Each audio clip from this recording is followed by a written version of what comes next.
ආයිබෝවන් මැග්නෝලියා අධ්‍යාපන ඇකඩමියට දුර පුතාලව සාදරයෙන් පිළිගන්නවා. අපි අපේ පළවෙනි වීඩියෝ එක විදිහට උසස් පෙළ ගිණුම් කර්මයේ විභාගයේ ප්‍රශ්න පත්‍රයේ ආකෘතිය කතා කරන්න ඕන කියලා හිතුවා කල්පනා කළා. දුවේ පුතේ ගිණුම් කරන ප්‍රශ්න පත්‍රය ප්‍රශ්න පත්‍ර දෙකකින් සමන්විත වෙනවා.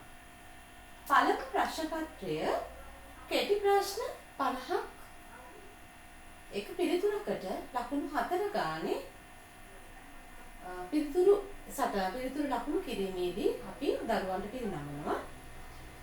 පළමු ප්‍රශ්න පත්‍රයේ ව්‍යුහය බහුවර්ණ ප්‍රශ්න 30කිනු කෙටි ලිඛිත ප්‍රශ්න 20කිනු සමන්විත වෙනවා. මේ ප්‍රශ්නවලදී බහුවර්ණ ප්‍රශ්නවල කෙටි ලිඛිත ප්‍රශ්නවලදී වැඩි අවධානයක් දෙන්නේ ගිණුම් කරන්නේ සම්පූර්ණ විෂය නිර්දේශය තුළ තියෙන න්‍යායාත්මක කරුණු දරුවන්ගෙන් විමසීමක් කරන්න.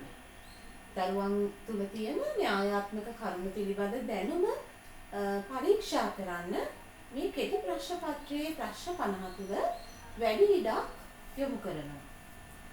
මේ කෙටි ප්‍රශ්න 50ට ලකුණු ලබා දීම එක ප්‍රශ්නයකට ලකුණු 4 ගානේ ප්‍රශ්න 50ට ලැබෙන නිවැරදි පිළිතුරු වලට ශිෂ්‍යයෙකුට ලබාගත හැකි උපරිම ලකුණු සංඛ්‍යාව ලකුණු 200යි. ඊළඟට දෙවන ප්‍රශ්න පත්‍රයේ ප්‍රශ්න 6ක් සමන්විත වෙනවා. රචනාමය ප්‍රශ්න අපි ගිණුම් කරන්නේදී නම් මේ කියන්නේ මේවා ගණන් හදන්න තියෙන ප්‍රශ්න කියලා. පළමු ප්‍රශ්නය හා දෙවෙනි ප්‍රශ්නය අනිවාර්ය ප්‍රශ්න දෙකක්. අනිවාර්යයෙන්ම ශිෂ්‍යයා තෝරාගත යුතුයි. ඊතුරු ප්‍රශ්න 4න් ප්‍රශ්න 3කට පිළිතුරු සැපයීම යුතු වෙනවා. එතනදී පළමුව ප්‍රශ්නයේ විදිහට අනිවාර්ය ලැබෙන ප්‍රශ්නය සීමිත සමාගම් ගිණුම් කරන්නේ. එතනදී සීමිත සමාගම් සම්බන්ධ දැනුම ඊළඟට ගිණුම් කරන ප්‍රමිත සීමිත සමාගම් අනුගමනය කරන ගිණුම් කරන ප්‍රමිත පිළිබඳ දැනුම ළමයාගේ පරීක්ෂාවට ලක් කරනවා. ඒ ප්‍රශ්නය සඳහා ලකුණු 40ක් පිරිනමනවා.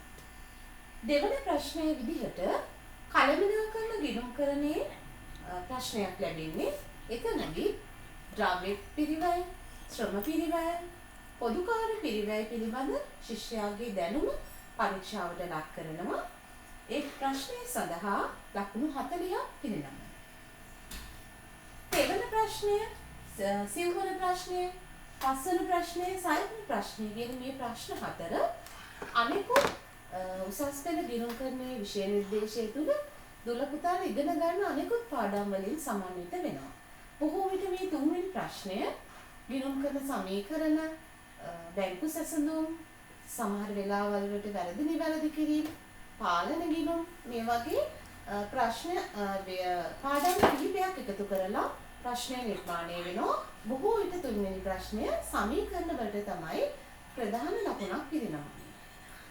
ඊළඟට අනිකුත් ප්‍රශ්න සඳහා අපි ඉගෙන ගන්න සියලුම පාඩම්, අනිකුත් සියලුම පාඩම්, මූලික පොත් පිළිබඳ දැනුම, පාලන ගිණුම් පිළිබඳ දැනුම, ඊළඟට පාලන ගිණුම් පිළිබඳ දැනුම, ඊළඟට වැරදි නිවැරදි කිරීම පිළිබඳ දැනුම, හවුල් ව්‍යාපාර, අකුසල් ප්‍රවාහ ප්‍රකාශන, ගිණුම් කරන අනුපාත, ඊළඟට ආර්ථික පිරිවැයකරණයේ ආයෝජන නැගීම වගේ අනිකුත් පාඩම් සඳහා ඒ සියලුම පාඩම් සඳහා වෙන් කරන්නේ අනිකුත් ප්‍රශ්න 3. මේ ගිණුම් කරන ප්‍රශ්න පත්‍රයේ තියෙන විශේෂත්වය තමයි මේ සියලුම ප්‍රශ්න වලට පුතාලට තෝරා ගැනීම කරන්න පුළුවන් ප්‍රශ්න 5ක් එක ප්‍රශ්නයක් අතහරින්න පුළුවන්.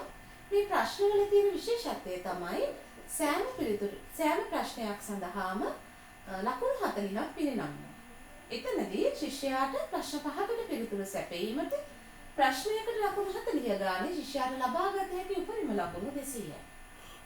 මෙතනදී මේ 4 වෙනි 5 වෙනි 6 වෙනි ප්‍රශ්නවල තියෙන විශේෂත්වය තමයි අපිට මේ ප්‍රශ්න මේ පාඩම් වලට මේ ප්‍රශ්න කියන එහෙම නිශ්චිත විදිහට යොමු කිරීමක් කරන්නේ නැහැ.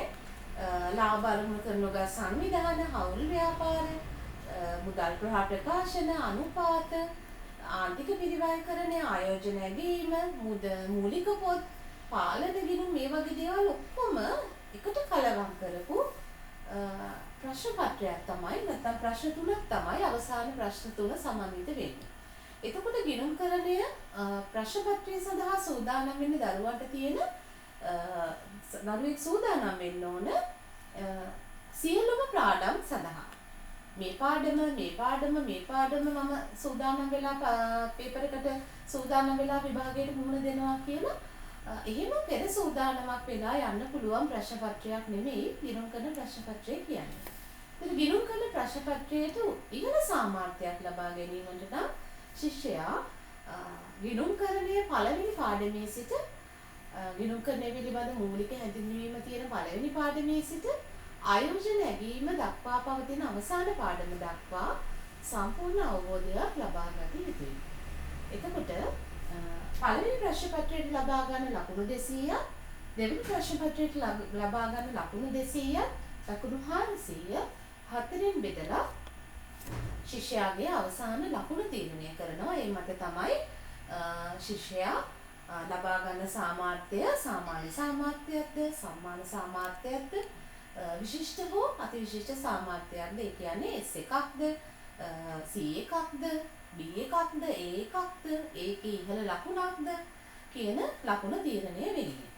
එතකොට ගිණුම්කරණය විෂය ඉගෙන ගන්නත්, ගැටලු නිවිලිහිල් කරගන්නත්, ගැටලු නිරාකරණය කරගන්නත්, සංකීර්ණ අවස්ථා සරල කරගන්නත් මේ සියලුම දේ පිළිබඳව ඉගෙන ගන්න කලින් විෂය පිළිබඳව එහෙම නැත්නම් ප්‍රශ්න පත්‍රය පිළිබඳව දරුවන් අවබෝධයක් ලබා ගැනීම වැදගත් නිසා අපි අපේ පළවෙනි වීඩියෝ එක ගිණුම් කරන ප්‍රශ්න පත්‍රයේ ව්‍යුහය කතා කරන්න බලාපොරොත්තු වුණා.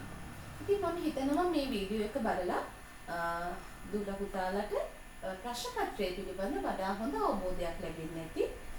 එහෙනම් අපි අද අපේ වීඩියෝ එකෙන් සමුගෙන යනවා ඉදිරි වීඩියෝ වලින් ගිණුම්කරණයේ එක් විෂය අවස්ථාවන් හා ඒවා ලිහිල් කරගන්න ගැටලු අවස්ථාවන් වලදී ඒ ගැටලු निराකරණය කරගන්නේ කොහොමද? කෙටි ප්‍රශ්න සඳහා නිවැරදිව පිළිතුරු ලියන්නේ කොහොමද? වගේ දේවල් අපි ඉදිරියට කතා කරන්න බලාපොරොත්තු වෙනවා. එහෙනම් අපේ වීඩියෝස් බලන්න ඔයාලගේ යාළුවන්ටත් මැග්නෝලියා අධ්‍යාපන අකාදමිය පිළිබඳව දැනුවත් කරන්න, ගිණුම් කරන විෂය සම්බන්ධයෙන් ඉහළ සාමර්ථ්‍යයක් ගන්න දරුවන්ට සුබ පැතුම් එක් කරමින් අපි අදට සමුගන්නවා. ආයුබෝවන්.